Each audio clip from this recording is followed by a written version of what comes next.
Welcome to On Defense and Security, a podcast that examines domestic and international defense and military affairs. Through conversations, we will bridge the gap between academic research and policy and provide a platform for informed discussions, enabling our listeners to better understand critical issues.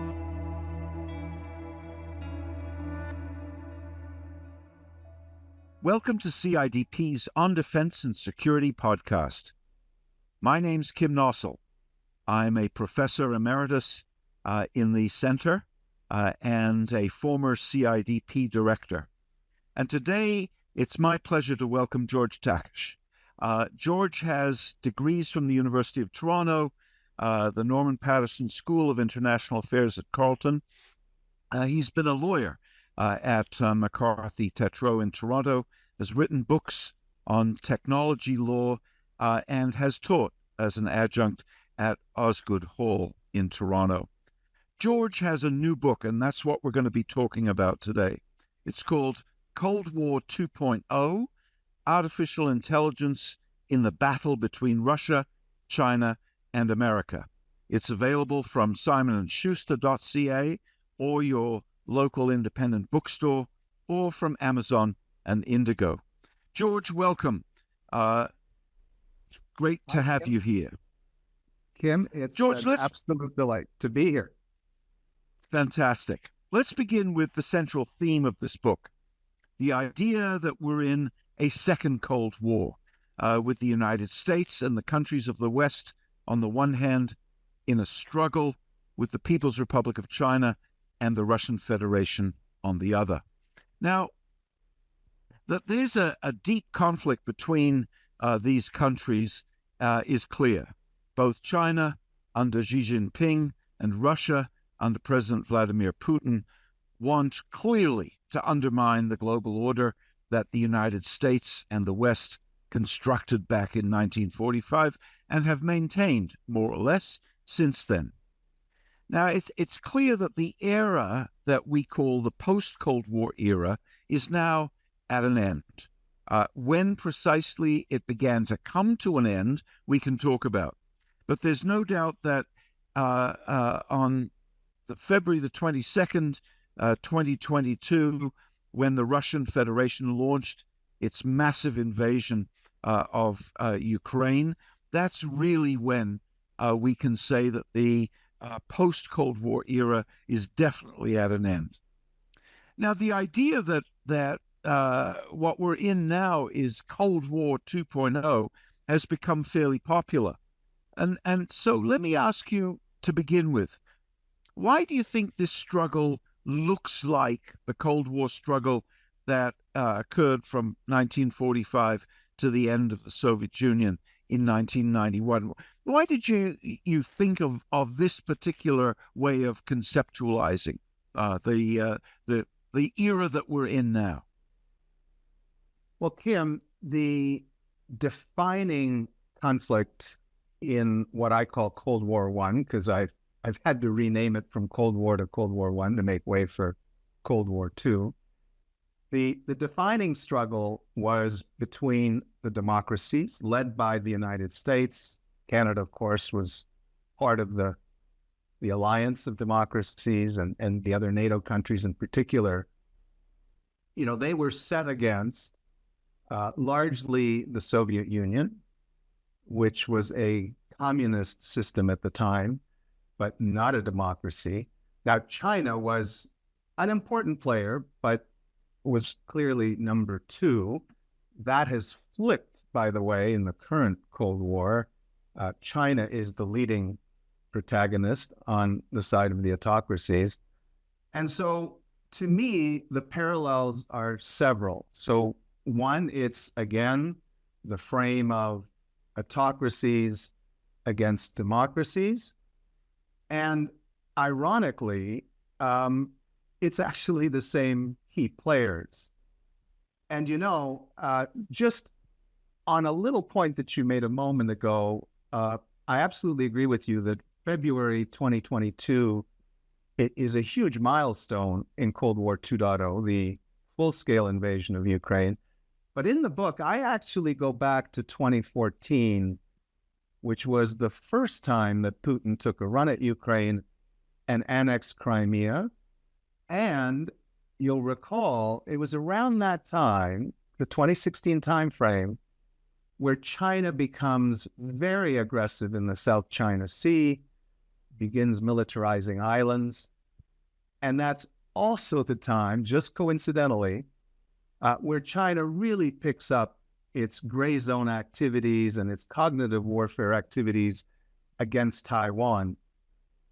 And one last thought, had we called those three theaters of engagement a Cold War back in 2014, and had we taken the steps then as a group of democracies that we can get into, in other words, the steps we should be taking now, had we done that, 10 years ago, I actually think we could have prevented Putin from doing his full-scale invasion in February 2022. And that's frankly one of the big reasons I wrote the book.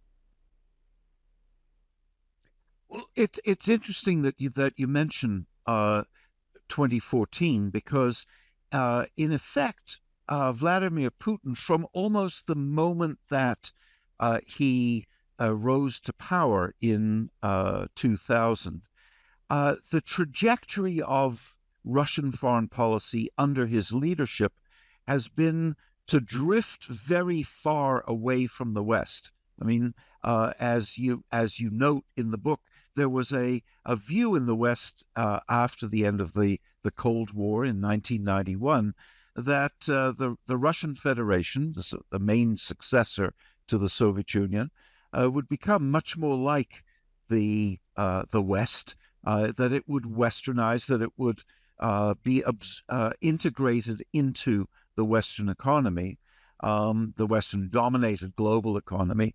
And yet, under Putin, what we've seen is a fairly steady march away from that. And I'm thinking in particular of Mr. Putin's address to the Munich Security Conference in 2007, which is really a classic statement of where Putin sets himself very much against the West. And if you look at the trajectory after that, what happens in Ukraine and the eastern part of Ukraine, the Donbass, in 2014, the seizure by the Russian Federation of Crimea in 2014, you can see a kind of a trajectory that leads into that area.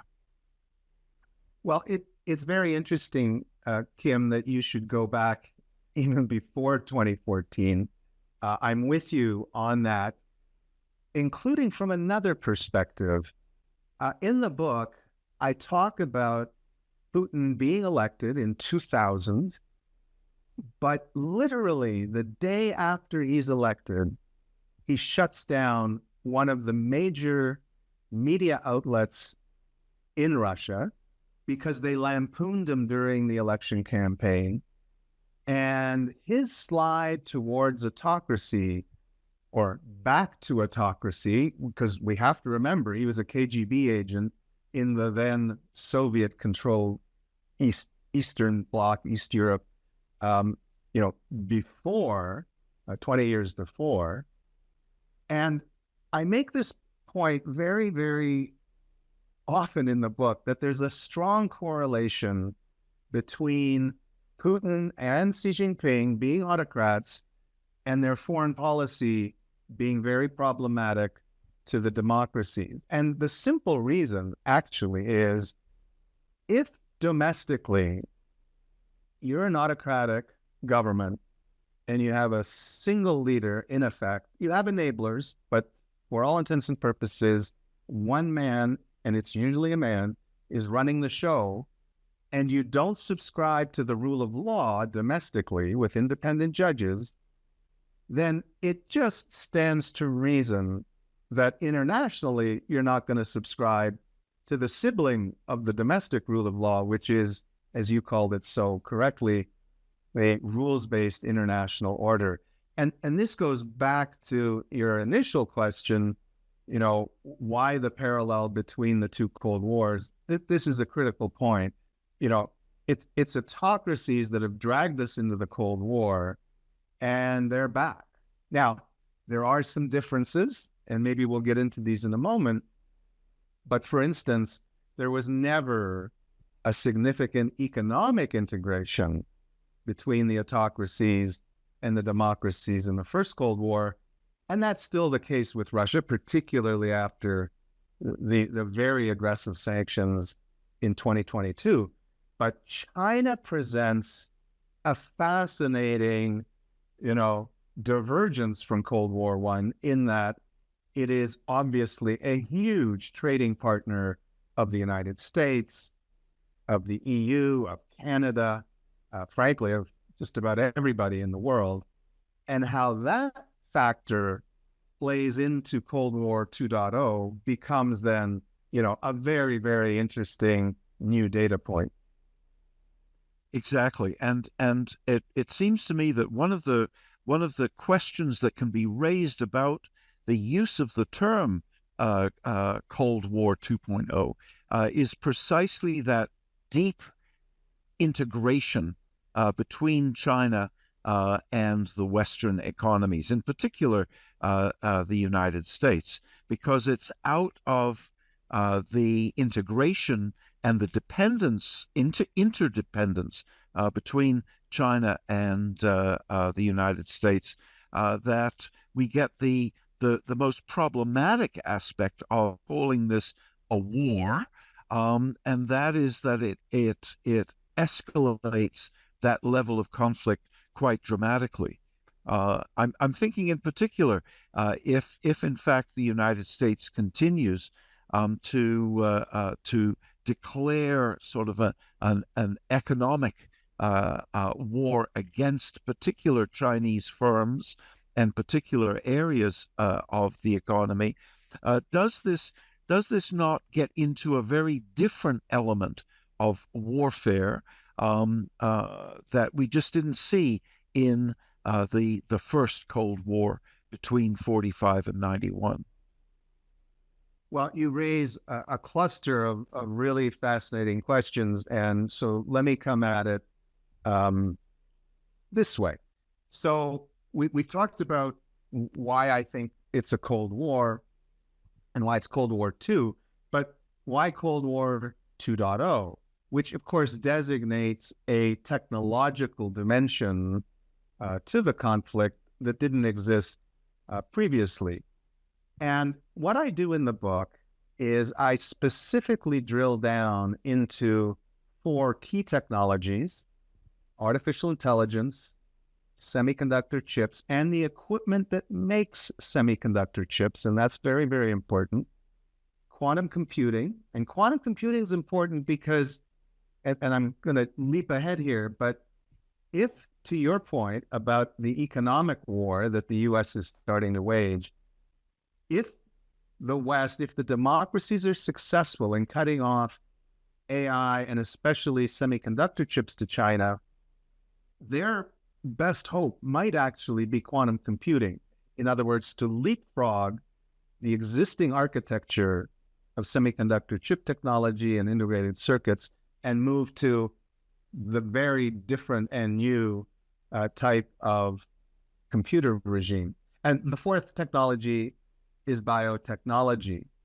And I'll make 2 comments about these technologies, and there's actually a 4th chapter that talks about some less important but still very relevant technologies.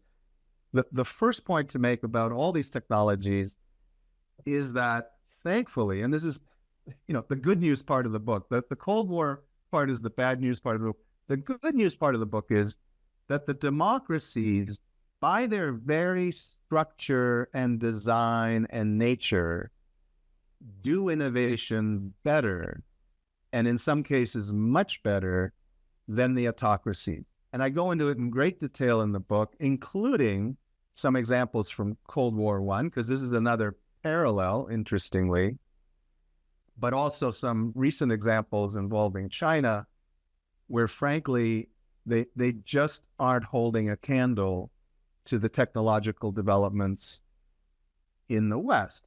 And so this gets in a long roundabout way, to your question, well, what would an economic war look like? And the Biden administration gave us really the first salvo in October 2022. And I often say that, two very important geopolitical events happened in 2022. The full-scale invasion of Ukraine, which, Kim, you rightly pointed out already. But the second one is in October of 2022, the Biden administration introduced sanctions against China, in particular, for artificial intelligence and specifically the chips that allow for artificial intelligence to be developed and thrive. And those have since been tightened. And these sanctions, these restrictions are having a real impact in China. I'll just leave you with one quick anecdote. At the summit in San Francisco in November of last year, the way these things work, each leader brings his talking list of issues.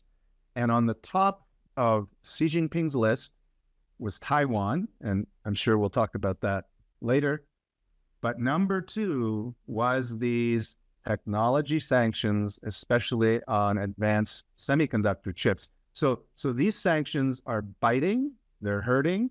And as we go forward, the gap between China's ability to do AI and the democracy's ability to do AI will expand. And there's going to be, if the West can hang together on this, there will be a major gap developing between, China's capability. And when I say AI, I mean AI across the board, both in civilian terms, the economy, healthcare, education, you name it. AI is becoming ubiquitous, but also in military terms. Air defense today is really highly dependent already on AI because, frankly, when hundreds of missiles start getting launched against a target, humans just aren't fast enough to react. And you need AI in that context and in many, many other contexts in the military. So that's going to be the big economic war to watch is, can we decouple Western technology from China and essentially say, as you started the conversation, hey, China, if you are not going to abide by the rules-based international order, we're not going to give you the technology that you can then use against us. And to your narrow question, that was a feature of Cold War I as well, particularly with munitions controls. There were always export controls on munitions. What's different now and fascinating now is that the same AI chip that, runs a fascinating new AI robot or machine, that same chip can then be put, into a cruise missile. So these so-called dual-use technologies make it incumbent on the West to stop giving China, Russia, Iran, North Korea, our core technologies that I talk about in the book. Do you think, focusing specifically on artificial intelligence, which is so central to the book's focus, can you give us some sense of what your view of whether or not China is likely to be able to catch up with the West on this? You've already talked about sort of the possibility of leapfrogging, but let me ask you: is it not possible that the People's Republic of China will in fact be able to do what the Soviet Union did in the late 1940s, and that is to essentially maintain pace with the technological advantage of the West? Well, the Soviet Union, and I talk about this actually in a chapter that deals with Cold War I, because like you, reading and understanding history and the way that the Soviet Union, for instance, developed its atomic bomb initially was through industrial and state espionage, and they ripped off, the technology that the Americans had developed. And what's fascinating about AI, and particularly the high-end chips that run AI, is, China has them. So it's not like it's a secret. A lot of people can buy these chips. Making them, though, is the most difficult process that humans have ever invented. And let me just give you an example. The equipment to make the high-end chips is actually made by a Dutch company. And this is very important. I have a whole chapter in the book about alliances. So when you hear Americans, particularly Republicans, particularly Trump, saying, why do I need alliances? Because the single most complex machine in the world today that makes these high-end chips is actually made not in the United States, it's made in Holland. Now, it uses two critical components from Germany, the lasers and the optics, and it uses a bunch of software from the US and so on, but the US isn't actually leading the charge on this. And that machine, made by a company called ASML, took 20 years to develop. Nobody thought it'd be possible.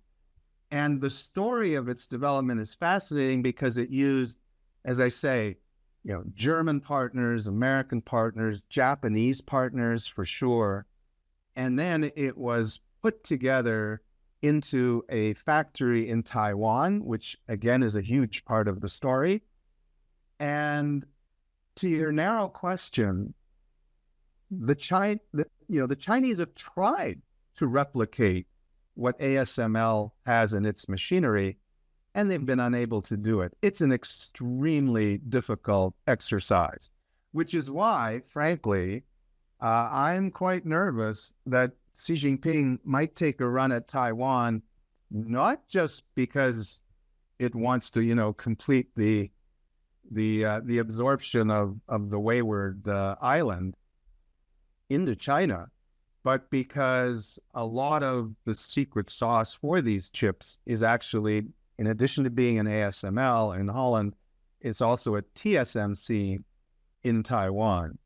But to your narrow question, so far, China has been unable to, and it would probably take them 15, 20 years to come up with the supply chain and all the componentry and so on. So this is actually a very delicate question and a very difficult moment for China.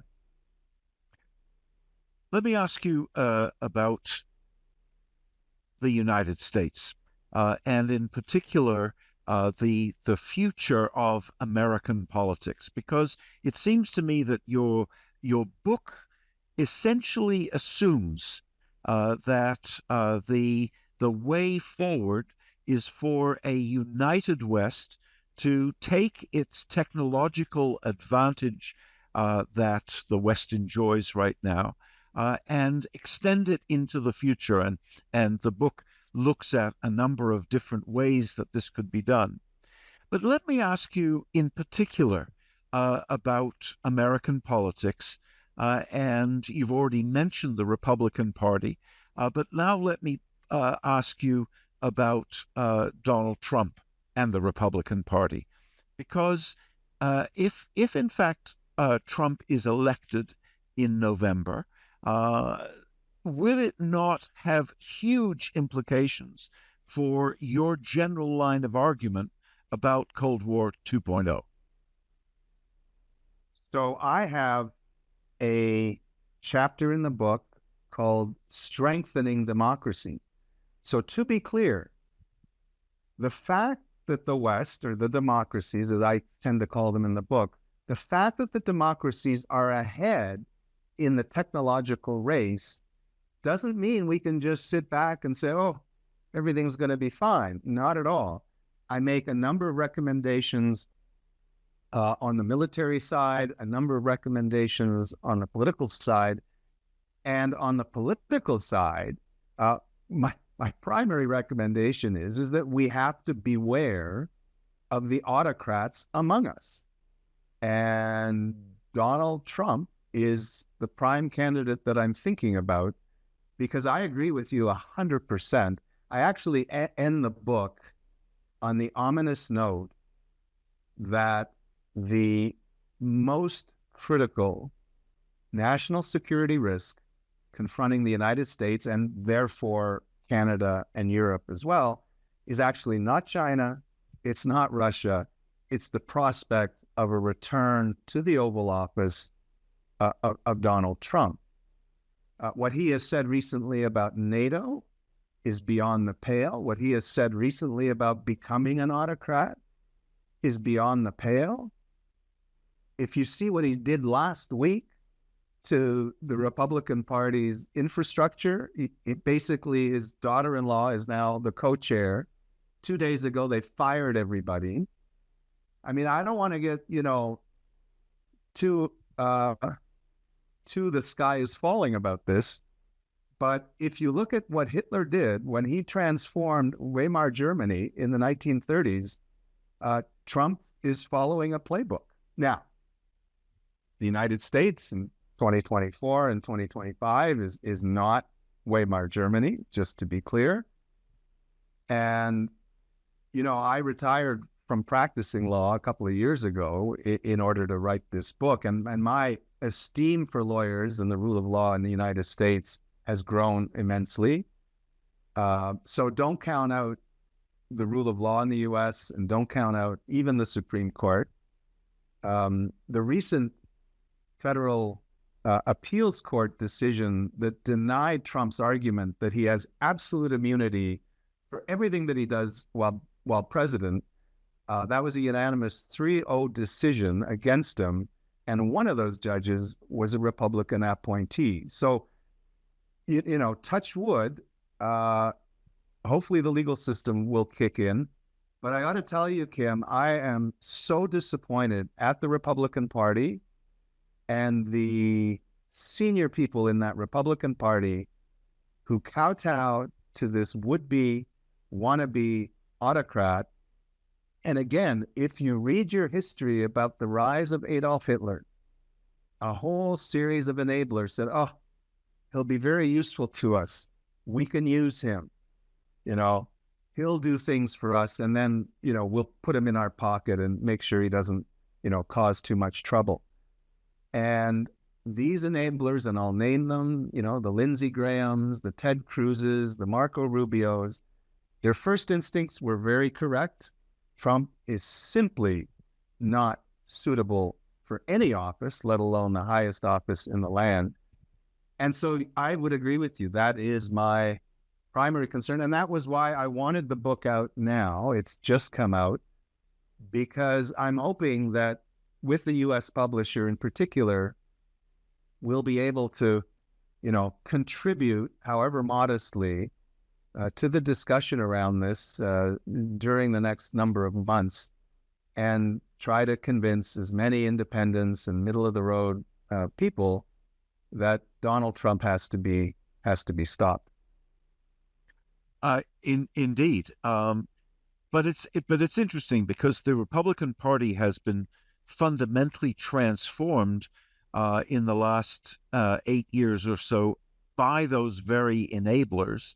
It has become a deeply illiberal, anti-democratic, authoritarian-minded party.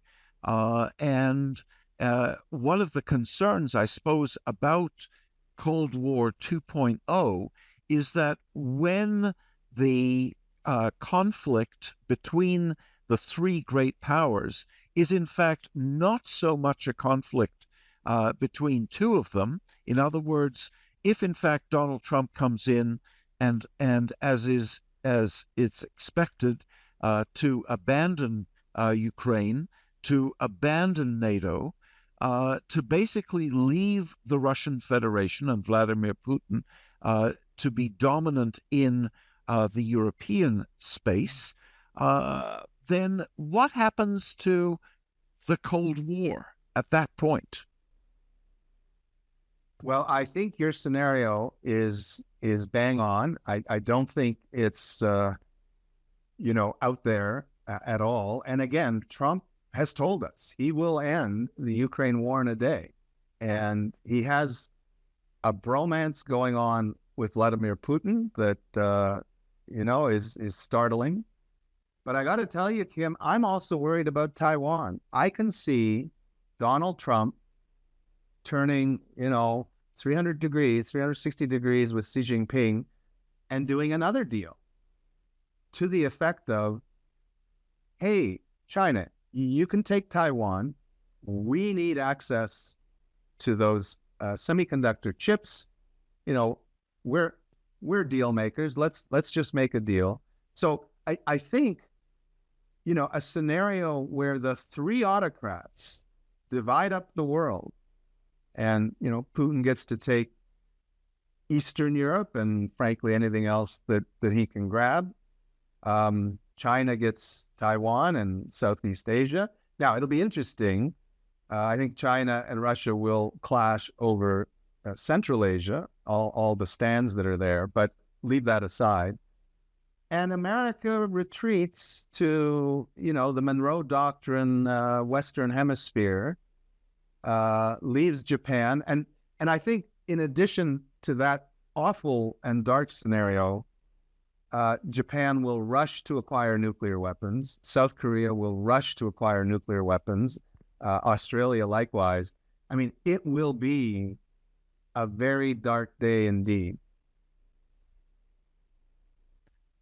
And that, interestingly enough, is where we can think about the very origins of the term Cold War.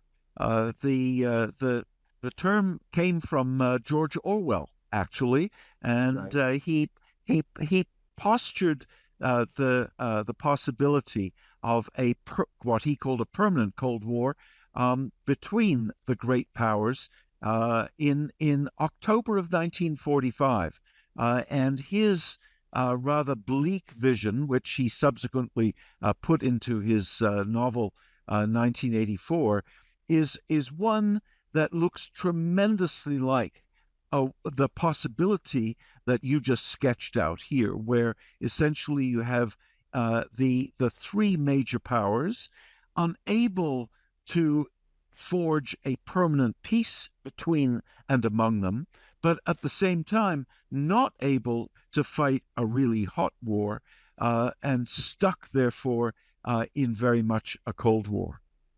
And George, Tim, thank you. Yeah. Can I just add one last point? Because I know a lot of your listeners are Canadians, and I think we'd both be remiss if we didn't just say a few words about what this worst case scenario might mean for Canada, which is if Donald Trump does to NORAD what he could very well do with NATO, and he pulls out of NORAD and he says, Canada, you're on your own, and he rips up our trade agreement with the Americans and the Mexicans, it would be illogical for Canadian factories to stay in Canada because 90% of what they produce is going to the U.S. So Canada has a huge stake in this situation, and it's also a very dark day for us north of the 49th parallel if Donald Trump gets in. Now, I just have to end though on a little silver lining. It's a lot of months, relatively speaking, in political terms, to November 5, 2024. I think there's a very good chance that the middle, the undecideds, the independents, and so on in the U.S. will come to realize what you and I have been talking about. And, let's not concede it yet to Donald Trump. And every listener, I'd encourage you, seriously, start calling all your American friends, start chatting them up, and do your part. Do you remember, Kim, during the Quebec referendum, I think it helped that a lot of people outside of Quebec reached into Quebec and said, look, let's work this out, please don't leave, etc. So there is a role for Canada here, however modest. I couldn't agree with you more.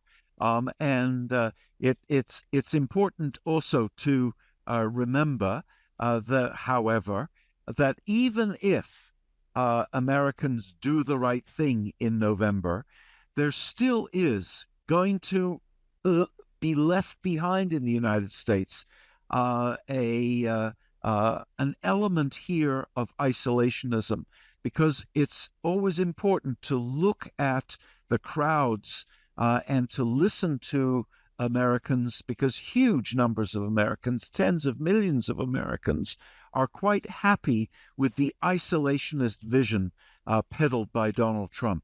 So even if he himself goes down to defeat, we as Canadians have to always be concerned about the rest. George, thank you very much for joining me today. I'm the guest. I get the last word. Kim, just a quick thought. I actually think that if you stop Donald Trump from getting in the White House and he's now gone, I think those wishy-washy enablers may well come back into line where they used to be, like Lindsey Graham used to be a big NATO supporter, etc. So I'm actually quite hopeful that if the leader's gone, a lot of that old Republican Party, the Nikki Haley's, the sensible people in the Republican Party will come back. But I'm an eternal optimist, so there you go. Anyway, it's been a total pleasure chatting with you. Yeah. Thank you so much, George, and I very much hope that you're right in your optimistic vision. Thank you again. Good. Cheers.